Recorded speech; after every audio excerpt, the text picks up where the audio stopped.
What is up, you guys? Welcome back to my channel, and if you're new here, just welcome.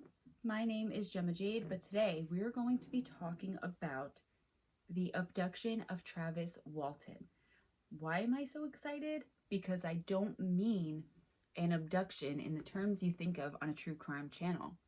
I'm talking about what is perhaps a universally accepted real abduction story. I'm so excited. So nowadays, it's not uncommon to hear about people from all around the world being abducted by aliens, especially with platforms like YouTube and TikTok, where people can just go on and tell whatever kind of story they want, and it's up to the people who see it if they believe it.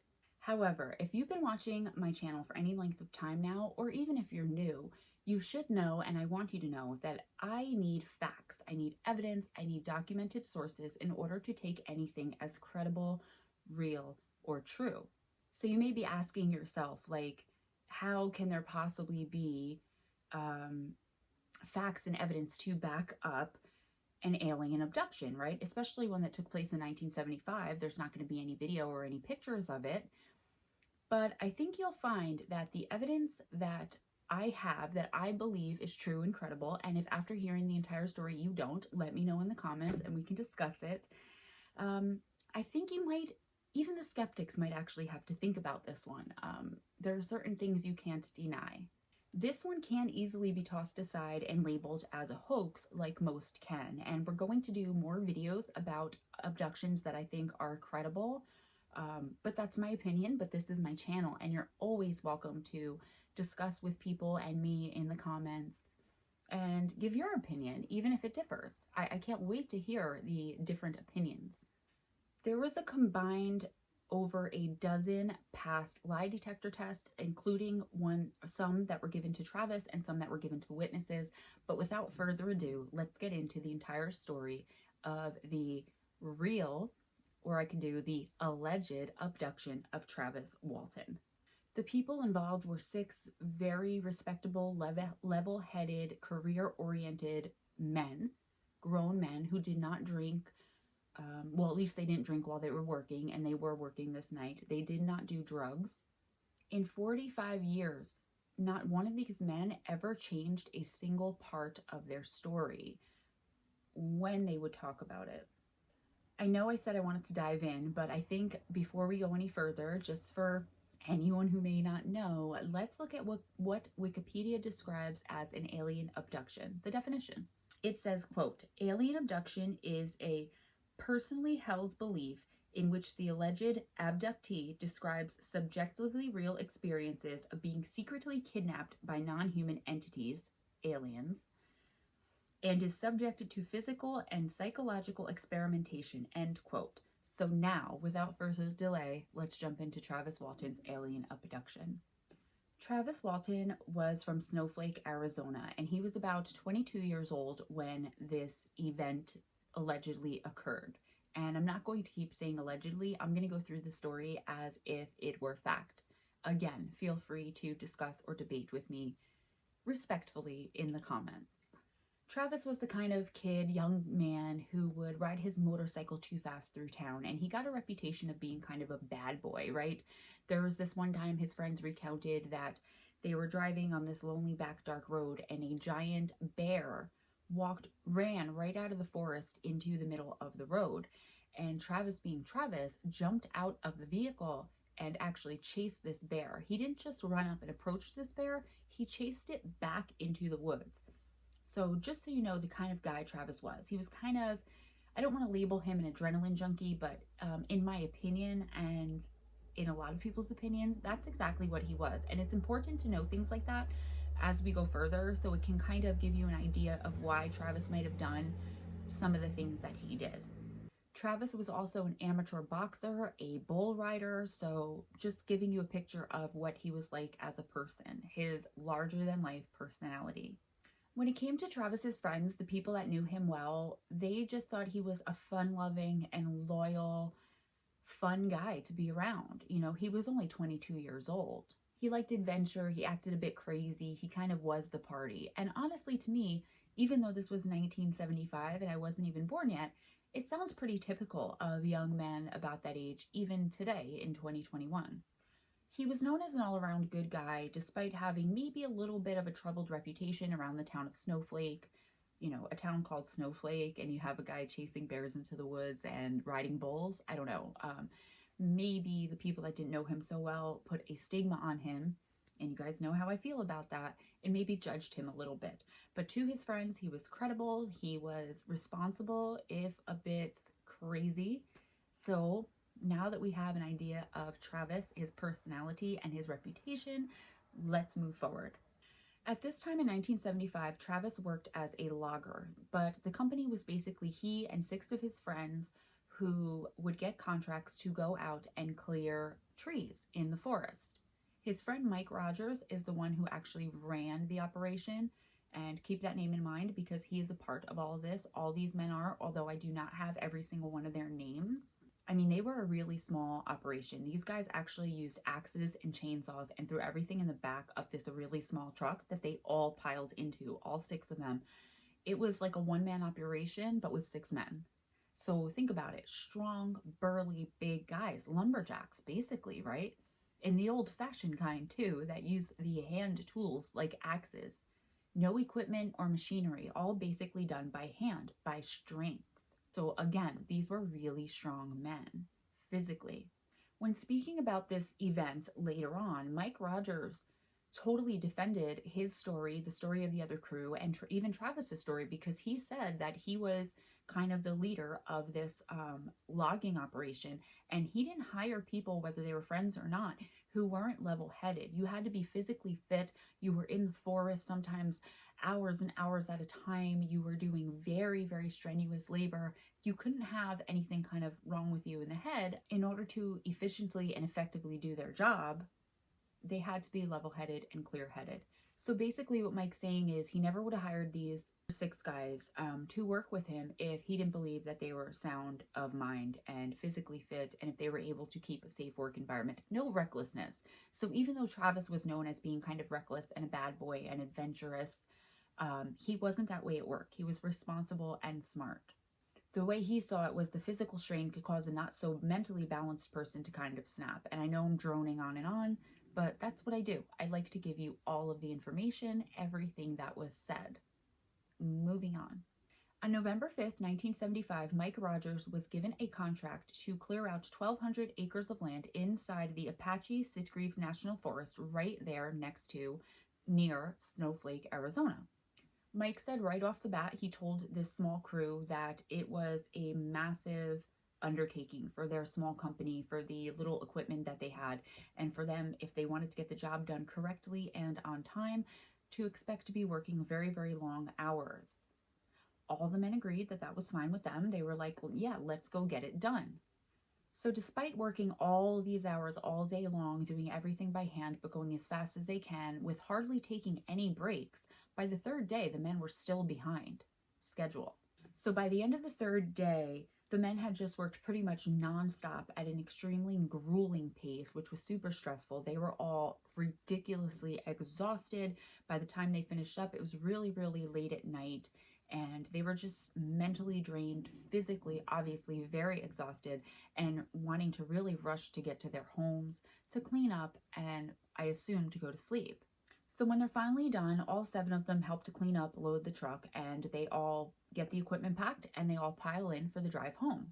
Keep in mind that this was really deep woods. It was a very dense area of forest that they were clearing out. So they had to take an access road, kind of like a trail, an access road to the trail to the clearing that they were clearing out, which when they took the access road back, they got to the main road. So they had to drive on this small access road for a few miles before they could even get out of the forest to get onto any kind of main road and civilization. While driving this access road, before they even get anywhere near the main road, the men kind of see off to their right side these really, really bright lights in the middle of the forest, kind of hovering there. And one of them states, you know, it's probably just the moon. Remember, they're really tired. But then the other guy, I think it was Mike, looks out the window to his right, or to his left, I'm sorry, and says, no, the moon's over here. Like, what is that? They said that they had driven for a while with like like they saw the lights, but it didn't register what they were for a few minutes. But once they realized it wasn't the moon, Curiosity got the better of them, and they decided to drive to where the lights were and see what it was. They did say that before they decided to drive towards this light, it was kind of like it got bigger and bigger to the point where they couldn't ignore it anymore. But at the same time, it didn't get any bigger. It may have just gotten brighter. So I think essentially what they were trying to say, I think, is that the light was kind of calling towards them. Like the light wanted to be noticed, but they didn't realize that until afterwards. So, anyways, they decide that they're going to go to where this light is. They can see where it is. It's hovering in the sky, seemingly coming out of nowhere. So they decide to go towards it. Keep in mind, too, none of them are thinking at all that this is some kind of bad or ominous thing in the woods. They're thinking there's a rational explanation, and they're just really curious to see what it is. Maybe, and who knows, they wouldn't have made the same decision if they were well rested and kind of more clear of mind. But I told you they worked that grueling pace just to be able to finish the job on time. I told you how they worked, the equipment they had, how long they were doing it for. So maybe they weren't in the best mind frame to be making the smartest decisions. And that becomes very evident when you hear what happened next. The men describe seeing a disc-shaped craft with large light panels kind of in a semicircle shape underneath the craft. The object or craft was literally just hovering there in midair, completely defying gravity. It was just there. And the men estimated that was hovering anywhere from 50 to 100 feet above ground. Like, so above them. One of the men happened to build houses kind of on the side, like in a construction way. And he said he was struck by the craftsmanship, the architecture of this craft, and how beautiful it was. He was just completely in awe of it. All the men actually seemed to be awestruck by this craft and by the lights, by how it was put together. So none of them really knew what they were looking at. But Travis, being Travis, remember the story of how he chased the bear, jumped out of the truck and started to approach the craft. He said he was like so awestruck by it, he had to look up into the lights. He had to see the panels. He wanted to see what they looked like up close. Travis was later asked in an interview why he would get out of the vehicle and approach this craft. And he said that though he was very frightened, his curiosity kind of overtook that. And he was so, like I said, awestruck is the word I keep thinking of and the word he used, that he had to get a closer look. Once the other 6 men kind of snap out of their daze and realize what they're seeing UFO, they suddenly get very, very scared that Travis is approaching this unknown object, this unidentified, right now, hovering object. I don't know if like UFO was a universal term back then, but they knew they were looking at something that was other, right? I always talk about things that are other. This was something that was other. And they start yelling for Travis to get back in the truck. And Travis later said he can hear them yelling, but it was kind of like, it sounded more like it was in his head than they were actually yelling towards him. All 6 said they simultaneously got this ominous feeling that something bad was going to happen if Travis did not turn around right then and get back in the truck, and if they didn't leave. So they continued their pleas and yelling for Travis to turn around. He continued to ignore them. One of them said his main thought was, what if this thing falls on Travis, right? I mean, that's a pretty reasonable thought, even though, like, I don't know if I'd be thinking that rationally while staring at a UFO. But again, this is 2021. There's a lot more about it than there was back when this happened in 1975, right? So at this point, Travis is standing directly underneath this craft, and he looks up and he's just in awe and wonder of this ship. He doesn't even know what's drawing him to it. And all of a sudden, the ship starts slowly spinning, still above him while he's looking up. It's just spinning. And it starts emitting this really, really loud kind of mechanical machinery kind of sound. And his friends are now screaming at the top of their lungs for Travis to come back to the truck. Let's get out of here. They're in a complete panic. Travis all of a sudden too snaps out of it and thinks to himself, oh my God, I better turn around. But before he can even turn, it's like as soon as he had the thought, a beam of light shoots out of this now spinning and noisy craft and hits Travis and blows him about 20 feet just through the air. And the men described it as almost like a lightning strike, and they all started freaking out. I mean, they just saw this UFO spinning above their friend, their coworker, and then it shot him with what looked like kind of a beam of light, but seemed like a bolt of lightning from how it threw him. And the men panicked.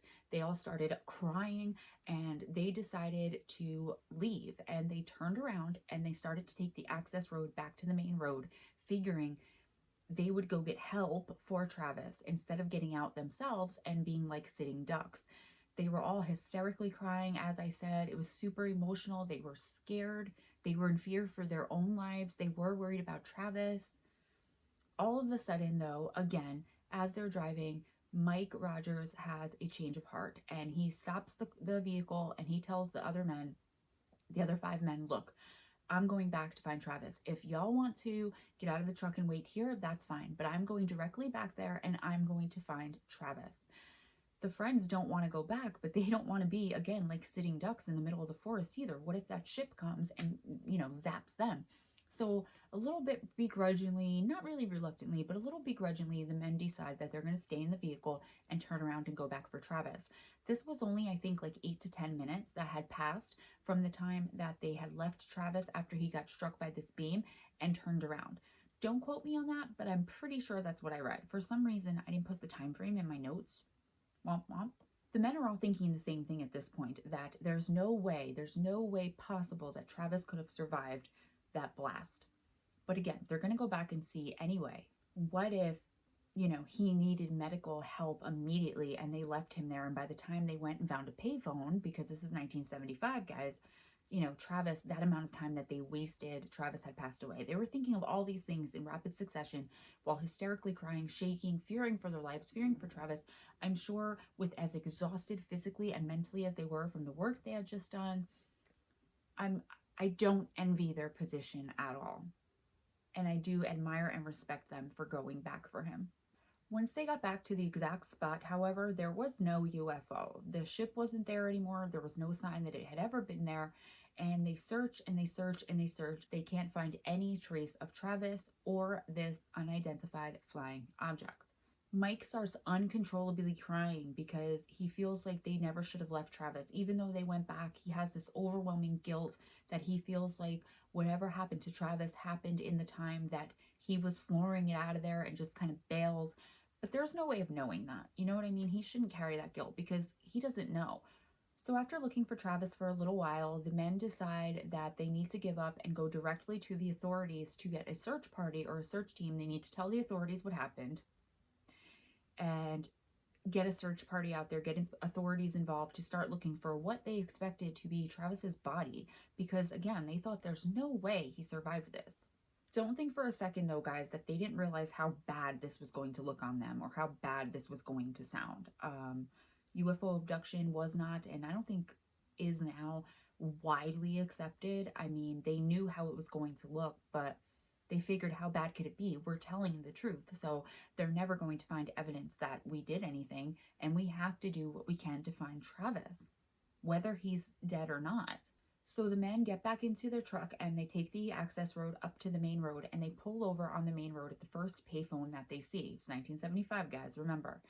But the men are so scared, they can't stop shaking, they have so much guilt, they're hysterically crying, they're mentally, physically exhausted, not just from this ordeal, but from work, and they can't decide who's going to actually make the call because none of them are really coherent enough to explain this craziness of what happened. So the most level-headed, in my opinion, and in the opinion of the group, actually, was a man named Ken Peterson. And Ken Peterson was like, okay, after a minute or two of debating, he was like, okay, I'm going to make the call. So he calls the sheriff's department and he speaks to a man named Sheriff Gillespie, the sheriff. And he tells this guy, like, look, our friend is lost in the woods. I can't tell you the story of what happened until you get here. It's going to be crazy, but please, we need help finding our friend.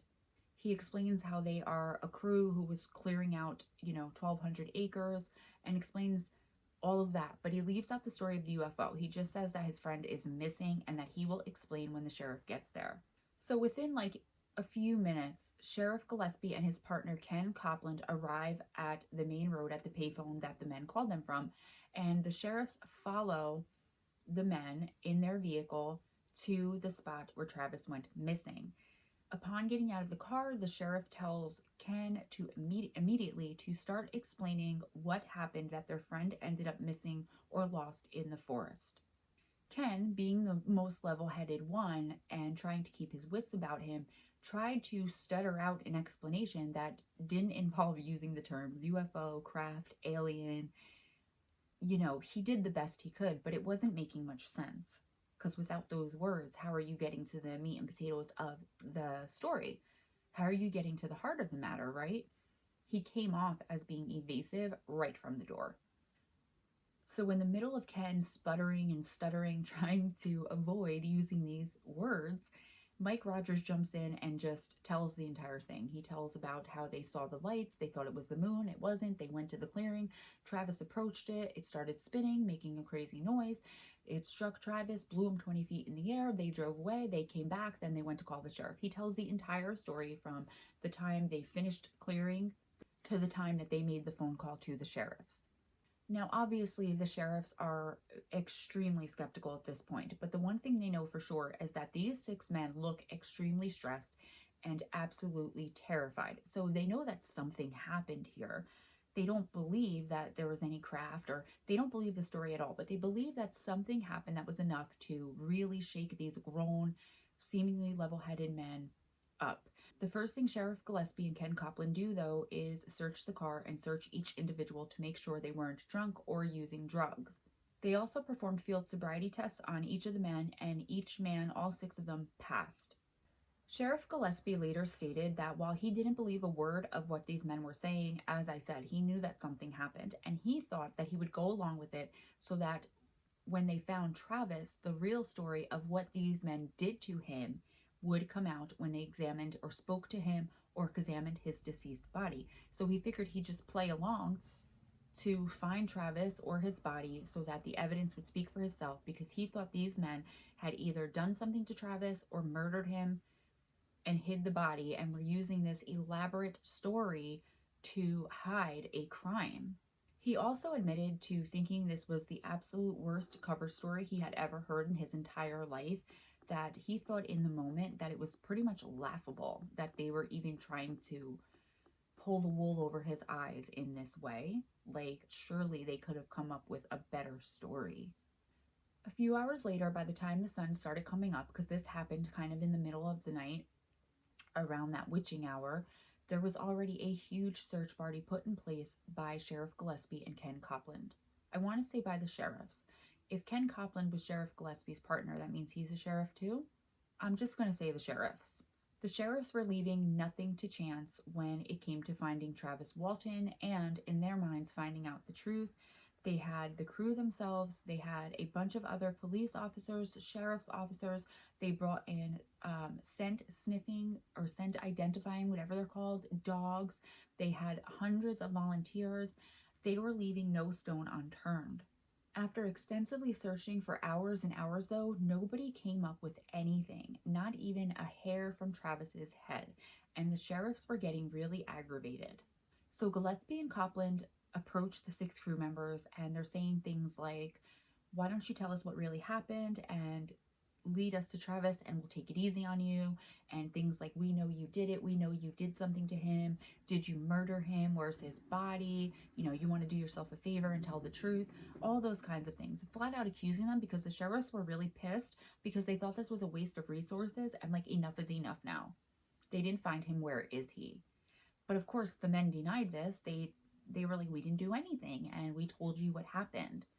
The men realized, and they were really scared that if they didn't find Travis soon, if Travis or his body didn't show up soon, these men were going to be accused of murdering him. They could possibly, be convicted of murder. You don't know. You don't want to be accused of murder, right? Especially if you didn't do it. But they understood why the sheriffs were thinking this, and they really just wanted to find Travis and make sure that he was okay. After all, too, they couldn't prove their story. Just like the sheriffs and the authorities couldn't prove that they did something to Travis, they couldn't prove that they didn't at this point with no Travis, no body, and no Travis.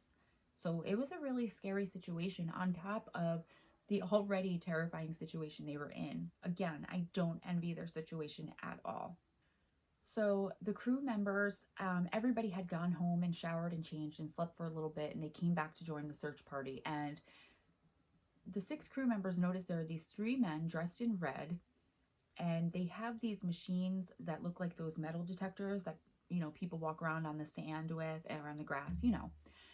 And they're wondering, like, I guess they were naive because they thought that at the sheriff's office and the authorities would at least have to consider the alien abduction, the paranormal, I guess, aspect of this. They have to take everything into account. Like I said, they were very naive to believe this, but they thought that these 3 men were that. They thought that they were doing something paranormal to try and prove or disprove their story. So Mike Rogers approaches the one man and he asks him, "What are you doing? What is that machine?" He was interested. And the man said, "Oh, we're checking for radioactivity, for radiation."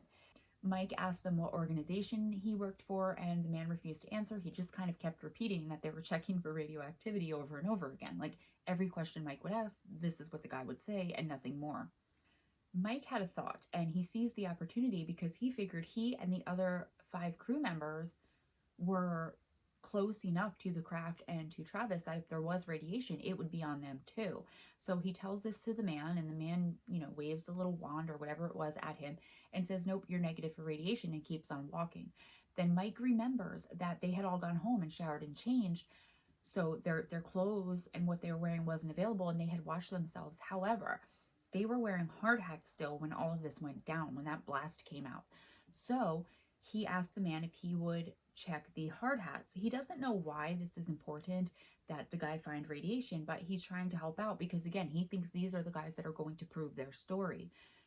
So he brings the man the hard hat, and the man puts the thing to it, and it goes off the charts. The little monitor thing that goes from 0 to however much, like, goes all the way over to however much, to a ton of radiation. The guy gets this look on his face like, oh my goodness. He kind of looks over to the other 2 guys who are still checking the ground and the trees and everything, and he kind of gestures like this. He doesn't say anything, but he's like, come over here. And he shows them the hard hat, and he shows them the meter. And they all kind of look at each other and give a nod and turn and walk away. Mike's like, "Hey, what does that mean?" And they kept walking. They didn't even turn back. Mike was yelling for them like, "Hey, come back, explain this. What does that mean? Give me back my hard hat." They just took off and turned a corner, and that was it. So Mike was really frustrated. So he went to Sheriff Gillespie and Ken Copland and asked them, like, who were those 3 men in the red coats? And Sheriff Gillespie and Copland were like, "What men in red coats?" So again, the sheriffs were like, "These effing guys are crazy." He's like, "There were no men in red coats." Sheriff Gillespie kind of had this ego trip going on at this point, and he's like, "The only people here are the people I ordered to be here and volunteers, and there were no men in red coats with machines." So Mike goes around to ask anyone who looks official, everyone involved in the search party, anybody, if they had also seen these men that he and the rest of the crew had seen. Nobody saw these 3 men, and this never comes back. We never find out who these 3 men were, who they were working for, what they were working for, what were they doing. And you guys know, like, unfinished business gives me such anxiety, and I want to search if there's any history besides this story of men in red coats showing up at UFO abductions. We know about Men in Black, right? But anyway, moving on, because that's a rabbit hole that I'm going to go on off camera and bring it back to you should I find anything out. So the search for Travis goes on for a few days. I think it was 4 days, but it might have been 5 days. I'm not sure, but they find nothing. There's no evidence, like I said, not even a hair on Travis's head, not Travis himself, no body, no nothing. And the sheriff calls the search off. The volunteers, the authorities, everyone to just go home. But it wasn't only the authorities now that were blaming and accusing the crew members of doing something, probably murdering Travis. Pretty much the entire town of Snowflake, Arizona, where most of the volunteers were from and the authorities were from, thought that these men were wasting the volunteers' time and wasting, important and precious police resources that could be being used somewhere else more constructively on a real case with this elaborate hoax. So everyone now thought that they had done something terrible to possibly murdered Travis and hid his body. The sheriff's office did nothing to quell or stop these rumors and these thoughts. They actually fed into them, and Sheriff Gillespie and Ken Copland did everything they could to put out there that they thought these men were lying and they wanted to find evidence of what they had done. So they just perpetuated this gossip and this rumor and this accusation basically against these men with no just cause, really, because at this point they couldn't prove anything had happened to Travis or that Travis was even there, to be honest with you. At this point, the local and international, national news sources had picked up on this wild story, and news vans and reporters and all of these people, even international from other countries, descended upon this town of Snowflake, Arizona. They wanted answers.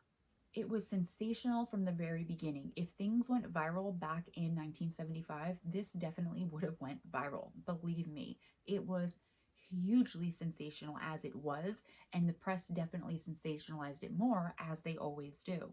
The papers ran articles like, quote, "Snowflake men claim extraterrestrial abduction," end quote, and, quote, "6 witnesses passed lie tests while claiming Arizona man captured by UFO," end quote.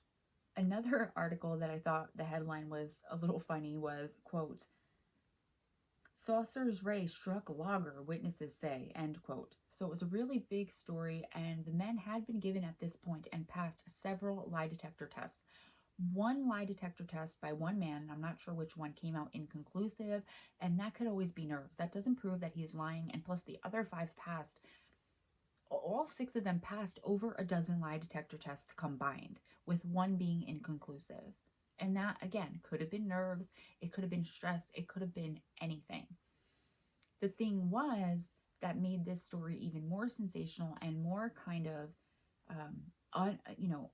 like almost unreal, was that Sheriff Gillespie went all out and he got the country's top polygrapher, the country's top polygraph examiner, to give these tests.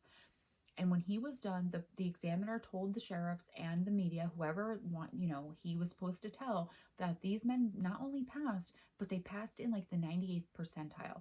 There was no way that all 6 of them, or even 5 of them, could lie good enough to pass multiple polygraph tests each time, telling the same exact story with never slipping up. He said that it would be nearly impossible. The odds of them being able to pull that off would be astronomical. It pretty much could not happen. And this made it even more of a head scratcher to the sheriffs, who were getting really pissed off now because they were thoroughly convinced that these men had murdered Travis and hid his body somewhere. And those were some of the questions given for the polygraph too, like, did you murder Travis? Do you know who murdered Travis? Where do you know where Travis' body is? Are you lying? And then questions about obviously what they claim to have seen and what they claim had happened. The first thing he said he remembered was waking up face down on a cold, wet ground on a dark road, what he thought was in the middle of nowhere. He said he sensed somehow this extremely bright light was above him, and when he turned his head to look up at the light, he saw the undercarriage, that flying saucer that he was so enamored with, take off, and he was left laying there on the side of this road. Keep in mind how physically weak he already was when he was abducted, and going 5 days going through this ordeal, whatever he says happened to him, and we'll find that out in a few minutes. He knows he's dehydrated, he knows he's malnourished, he's physically weak, he's mentally strained, and he has no memory of what happened, what he thought just a few minutes ago when that bolt thing hit him. He decides he's got to get up, he's got to walk one way or the other and find someone to help him, find civilization of some sort. He says after walking for a few minutes, I don't know if it was pure adrenaline or the will to survive or what happened, but he started running as fast as he could until he came upon a gas station with a payphone. And once he got there, he recognized that he was in fact in the town of Snowflake, and he was on the main road next to the forest in the clearing where they were trying to drive the access road to get back from their job that night. He still had change in his pocket, which to me, that's the most unbelievable thing in this entire story. I believe it, guys. I believe it happened. So anyway, he has change in his pocket, but he takes out the change, he puts it in the payphone, and the first person he calls is his brother. When his brother picks up the phone, Travis has to repeat multiple times It's me, it's Travis. His brother thought it was some kind of cruel hoax because at this point his brother said he had thought Travis was dead. And I'm going to have to keep saying his brother, because I don't know his brother's name. So anyway, after convincing his brother that he's not dead, he's alive, so he asks his brother to come to where he is in Snowflake and pick him up because his brother lives a few minutes away in Phoenix. Keep in mind too that Travis only thought he was gone for a few minutes. He had no idea he was gone for 5 days and 6 hours, approximately. He also had no memory of being abducted. He just remembered up until they saw the craft, he got out, went underneath. He remembered it spinning, he remembered it zap him.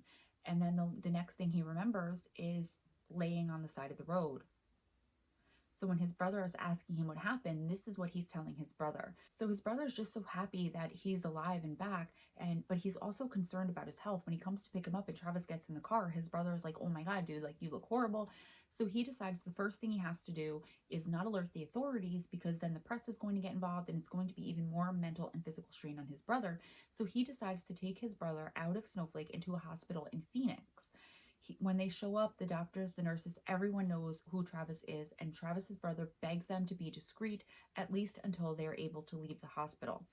The doctor gives Travis a full physical exam, and he sees no injuries at all on Travis's body. The only thing that they saw was one puncture wound in the crook of the elbow right here. I burned myself right here. So like a needle mark. And they knew Travis didn't do drugs. Well, Travis's brother knew he didn't do drugs, but the doctors tested his blood and his urine for drugs, and the results were negative. He also had, was tested in his blood and urine for alcohol and came up negative. So after getting a clean bill of health, except that he was malnourished, dehydrated, and exhausted, they didn't know where the puncture wound came from, but that was the only injury or mark visible on Travis's body. So they send him home. They tell him to eat, drink, and sleep, essentially to rest, not to worry too much about it. By the time Travis's brother and Travis travel from the hospital to his brother's house, which I believe I read was about 20 minutes, the press was already ringing the phone off the hook. The sheriff was ringing the phone off the hook. Everyone was descended on his brother's house. I guess the doctors or the nurses, or both, one or the other, had called the Snowflake sheriff and the news media. So the brother and Travis agree that Sheriff Gillespie should come to the brother's house so Travis didn't have to leave and go through all of that while he's trying to recuperate and recover, and come and interview Travis, because the sheriff is shocked at this point because now he's thinking, oh my gosh, like he's finally going to tell me what his co-workers, these crew members, did to him. But he was sorely mistaken, and I don't know if he was disappointed or what for the story Travis actually gave. He told the sheriff that he remembers, like I said, whatever he remembered, that they saw the light, that he got struck, that he woke up on the ground. The sheriff at this point is pretty annoyed and doesn't know what's going on. Is Travis a part of this hoax? Are they just trying to get media attention? Like, what are they looking to gain from doing this elaborate hoax? So there's no crime that's been committed because he can't prove that they're lying, right? Like give them some kind of fine or misdemeanor charge for wasting police time, resources, filing false reports. So he just tells Travis, don't leave town and I'll be in touch, and leaves. Travis is getting phone calls from every newspaper, news organization, news channel, like everywhere, trying to get an exclusive or an interview. The National Enquirer, okay, is the one who finally gave them a deal that they agreed to, or gave Travis a deal that he agreed to. They said that they would pay to spirit Travis and his brother off to somewhere private and hidden in kind of a safe house where no one knew. And they would also pay for Travis to undergo any kind of hypnosis, psychological, physiological, mental, and physical evaluations, run all kinds of tests. They would pay for all of it if Travis would just give them the exclusive story of what happened. And Travis agreed, and they took him away and put he and his brother into a safe place, a safe house, a safe haven, whatever. Travis got a battery of tests done. Like I said, mental, physical. I think he was hypnotized, but I don't want to say that for sure. But I think I read that in quite a few sources. I don't know why I didn't confirm that. I think the information was sketched. I don't know if it was as a result of all these tests or hypnosis or whatever, but when he sits down with the National Enquirer, he's finally ready to tell his story. He finally has the memory. And guys, Here it is. Here is Travis Walton's story of what happened to him after he got zapped by that beam of light and his friends left him. So he starts at the beginning, and I'm not going to rehash it for the millionth time. He gets out of the truck. He's in awe of the craft. He gets shocked. He does say that when the craft started spinning, he immediately felt like he was in danger, and he thought that he needs to get moving, as I said. But before he could turn around and start running back to the truck to get the hell out of there, he got zapped and blown 20 feet in the air. He said when he finally came to from being zapped, he opened his eyes and saw an extremely bright white light. Say that 3 times fast. He saw as well what he thought to be doctors. They were wearing white lab coats. They had face coverings like masks, and he felt like he was on an operating table. There was one doctor standing over him with this rectangular box kind of on his stomach region. And he didn't feel anything, but his vision was so blurry and hazy. The light was like right blinding in his face. If you guys have ever been unfortunate enough to wake up in a hospital and you have that blinding light in your face and you don't know what's going on, it was kind of that feeling. So what Travis thought was that his friends, after he got zapped, the crew members, had went and gotten him and driven him to a hospital, and that's where he was. So he sees this doctor standing over him doing something with this big rectangle on his stomach. He said he couldn't remember his friends transporting him to the hospital, but he felt such a wave of relief that he wasn't killed by that zap. I mean, these are perfectly reasonable and rational thoughts considering everything he's been through. I mean, his first thought was an alien. I don't know. It might be mine. But remember, his thinking was really fuzzy, and this was 1975. So this doctor-looking person notices kind of out of the corner of his eye, I guess, that Travis is awake, and he leans in to get a better look at Travis to see, like, is he awake? And he starts looking kind of like this. And that's when Travis sees it.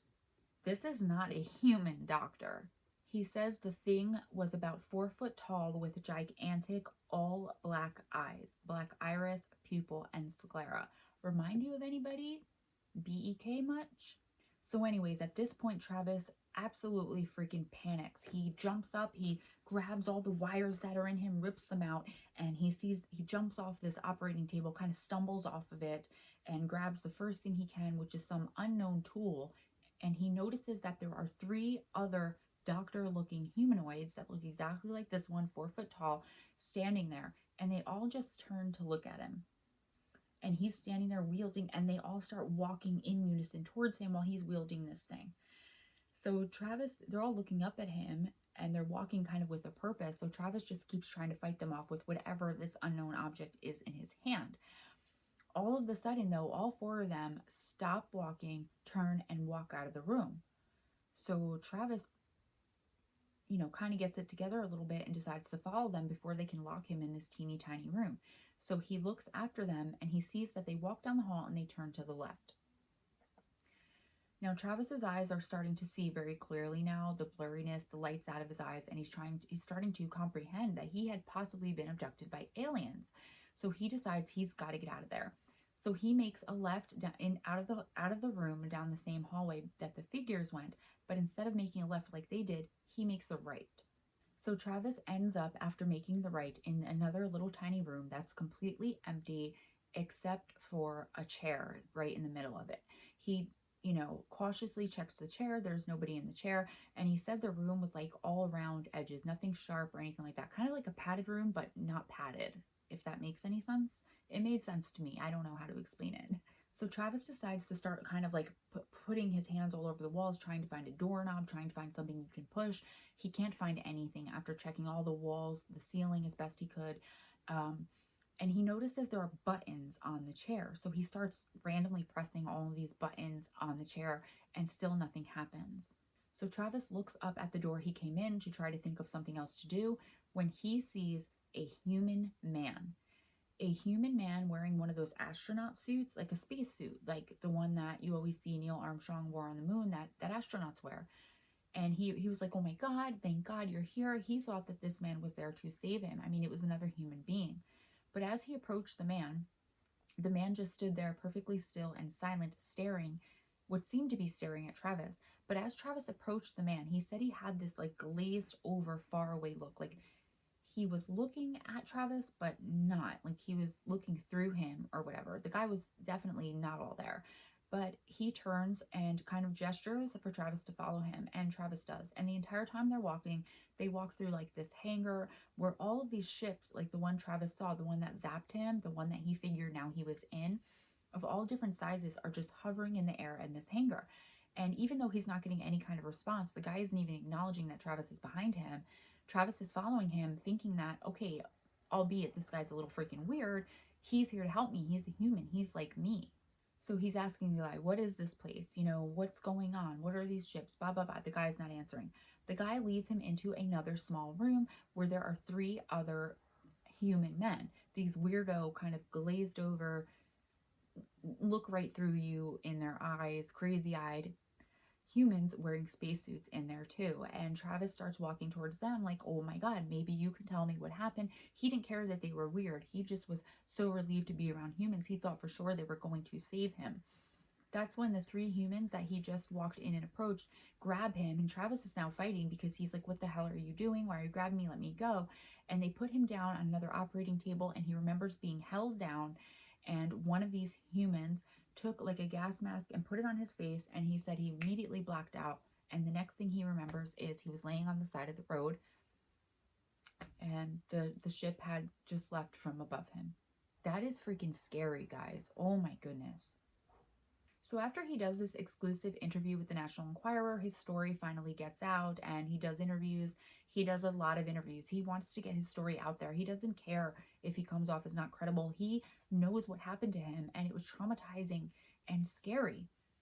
And he said that he wanted to get the story out there to tell other people that have been abducted, that have been through something similar or exactly the same as what he'd been through, not to be scared to come out and speak about it, tell their truth, you know? He also was helping with the police investigation, which obviously went nowhere. Nobody got arrested, nobody got in trouble. And I'm sure Gillespie and Copland were like left scratching their heads, like, what the French toast, right? So it took a while with Travis being involved in all this for him to actually speak to any of the crew members again. So one night after he got done doing all these interviews, they all met up, all 7 of them, at Mike Rogers' house. And Travis told them the story, and the men believed him, and they were all crying. They all felt so guilty. And Travis told them, like, you don't know that you could have helped me. Don't feel guilty, but they did anyway. One of the men actually changed his name and disappeared for like 30 years. He didn't resurface till like 15 years ago, and I still don't know which one it was. Something that should have bonded them together actually split them apart, and all 7 men went their separate ways, and they didn't speak again for like, 30 years, 35 years. The other men also have done a lot of interviews, and they're really hard to watch because these grown men who are otherwise perfectly normal and normal looking, and they seem, well read and well respected and educated, just regular guys, cry hysterically and shake. It's palpable. Their fear and their guilt and their regret and their memories are palpable. So anyways, yeah, they're all really hard to watch. Even now, they still do interviews now. And Travis goes to a lot of UFO conferences. He's an author. He speaks all the time about his experience. And the one thing is that in 45 years, guys, their stories never changed. Not even a bit. Despite being labeled as, quote, the most credible UFO abduction story, end quote, the actual truth is that up until recent years, like the past 10, 15 years, these men were literally run out of town. People thought they were crazy and kooks. They thought that they had done something weird and were using this whole story to cover it up. The town really turned against them and stayed against them. But in recent years, people really believe them and stand by them, back them up, and get behind them. I think that's why the one guy came out of hiding, because people are finally backing them up and believing them. And I did see, I know someone's going to end up putting in the comments, depending how many people watch this, that 2 of the men came out and said it was all a hoax. They were high that night. I could not find that anywhere except a Reddit thread that posted a link that when I pressed on the link, it was not an actual page. I don't know much about technology, but I could not find that anywhere. So don't believe the hype, guys. I'm not trying to convince you, but I am telling you what I believe and what I feel is very credible, and that's that this abduction actually happened. The clearing where the men encountered the UFO was actually burned down by a fire in 2002, and the access road was declared unpassable by the National Forest Service. It was decommissioned, so there's no like way to ride on it, but somehow Travis does sometimes go there and bring people there. It came out several years ago too that a reporter had found a group of hunters who claimed to have been in the forest that night, who saw these UFO lights, but that would have been another rabbit hole that would have made my 15-page script probably another 15 pages, because you guys know I go all in with facts and evidence and story, and I just want to tell you the whole thing. So with all that being said, what do you guys think? I am dying to know. You guys know I respond to every comment as fast as I can, even though sometimes it may take me a few days. Be sure to give this video a like if you liked hanging out with me as much as I love hanging out with you guys and talking about these stories. I really want to get a better background so it could be more cozy. A lot of really good things coming up in the future. Please look on Sunday, and I'm obviously not going to be able to post the link, but I don't even know what it's going to be called yet. Steve Stockton and I are doing a fireside chat where we're going to talk about what's coming up for us. I believe this week we're going to be talking about the fairies, and it's going to be live from 7 to 8 Eastern Standard Time. I don't know what time that is for you, but please come and check it out. If you have to go into YouTube and just put our names in, Gemma Jade, Steve Stockton. If you guys can subscribe if you haven't already, and again, give this video a like. You can check out all my personal photos on Instagram. I see all your likes and your love, but I just like to post my selfies and some pictures. I'm working now on making the most of my Twitter. I'm also almost certified for astrology. Hot Mess is coming in just a couple of weeks, and boy do I have something I need to talk about. Guys, thank you so much for your patience and your support. I love every single one of you. If you guys are able to, please click the PayPal link in the description box or the Patreon link in the description box and donate financially to the channel. I am not getting paid except for donations right now. Eventually that will come. And speaking of which, can you please go over to Strange Things with Steve Stockton and Gemma Jade and give it a like on all the episodes. Hit the subscribe button. The link for that will also be in the description box.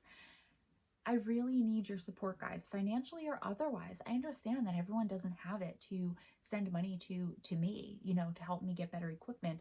But if you can, it's really appreciated. As far as Patreon, I have 3 patrons right now. Mark T, Steve S, and Willey S. And I can't do specific Patreon content for only 3 people, but what I'm going to do is give you guys early access to one of the next videos. And Old Time Crime is coming up probably at the end of next week. And also I'm going to be doing suspicious celebrity deaths, and I believe I might start that series with Harry Houdini. And don't worry, the conspiracy theories are coming. This was supposed to be a short fun video, but I got caught up in that rabbit hole, and you guys know I'm not going to leave information out just to save time. I'd rather take my time with it. So I love you guys so much. Don't forget, like, subscribe, comment, share. Leave a comment in the description box because I really want to know what you guys think, whether you agree with me that this is credible or not. And also don't forget, the link to PayPal and Patreon is in the description box. I really appreciate whatever you guys can donate. And go over to Strange Things with Steve Stockton and Gemma Jade. And yes, I say all of that twice just because it's what I do. So I hope you guys enjoyed hanging out with me. I hope you liked it as much as I do. Be kind to each other. It doesn't cost anything. And I'll see you guys on the weekend. Possibly before that. Mwah. Bye, bye, bye.